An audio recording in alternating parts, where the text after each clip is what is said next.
Всем привет! Вы на канале Готовит Лена. Сегодня мы с вами приготовим райские яблоки на зиму. Яблоки получаются очень вкусные, очень сладкие и очень нежные.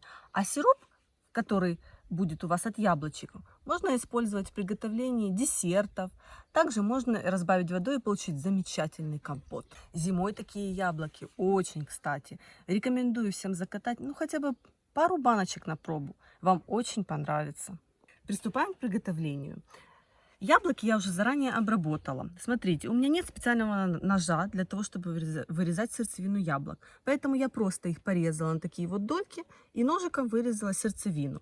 Для того, чтобы наши яблочки не почернели, не потемнели, я их ложила в воду с добавлением лимонной кислоты. На 1 литр воды 1 чайная ложка лимонной кислоты. Вот посмотрите, как они у меня стоят уже целый час в воде и даже не почернели. Рецепт очень простой. Приступаем к приготовлению. Все ингредиенты я оставлю в описании под этим видео. Первым делом мы накладываем наши яблочки в произвольном вот таком вот порядке в пол-литровую баночку. Можно в литровую, можно в 700-граммовую. Мне удобнее в пол-литровую баночку. Накладываем их плотненько, не боимся утрамбовываем.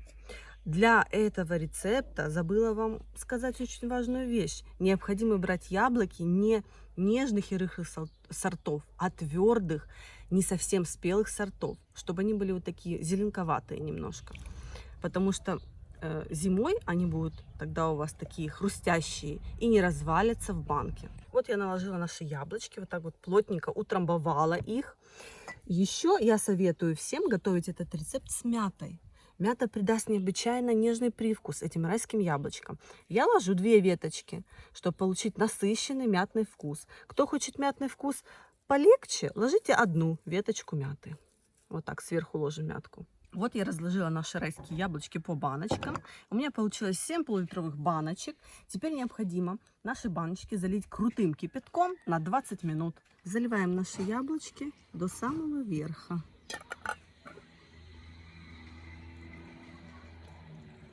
Вот так вот, как я. Заливаем медленно, чтобы баночки не треснули. Баночки я залила. Ждем 20 минут.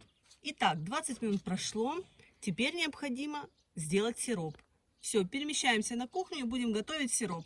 Для приготовления сиропа необходимо слить воду с наших яблочек.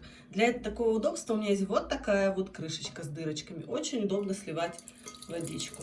Итак, сливаем со всех баночек.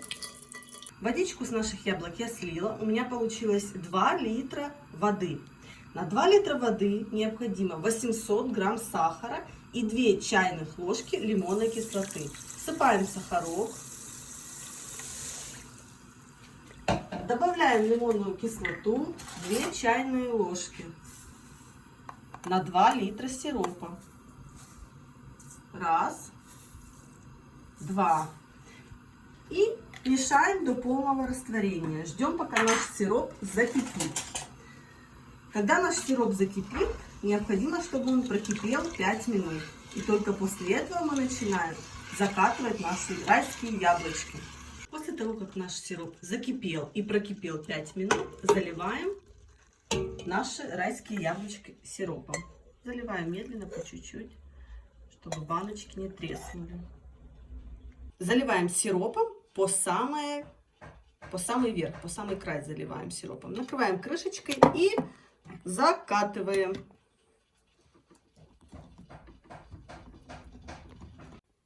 Я закатала 7 баночек райских яблочек, перевернула их на крышечку. Теперь их нужно хорошенечко укутать до полного остывания. Я накрываю их теплым пледом. Вот так вот.